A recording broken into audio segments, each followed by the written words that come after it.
Shri Ganesh plaza बरलाई road Shipra के माध्यम से 2 लाइनें। एक कुंवारा लड़का अपने पिताजी को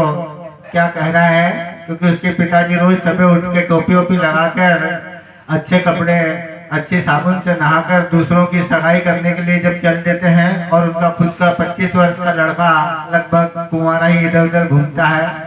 तो वो अपने पिताजी से क्या कह रहा है। हर हमारा आवे रे डील में हेरा रे हमारा आवे रे डील में हेरा,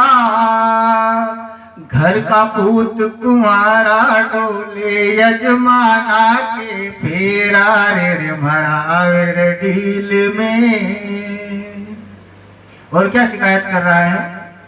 अरे लाद्या माद्या सभी परण क्या परण्या कभी कुंवारा,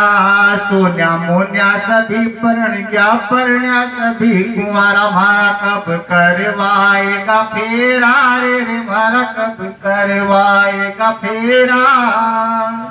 घर का पूत कुंवारा डोले यजमाना के फेरा रे मारा आवे रे डील में।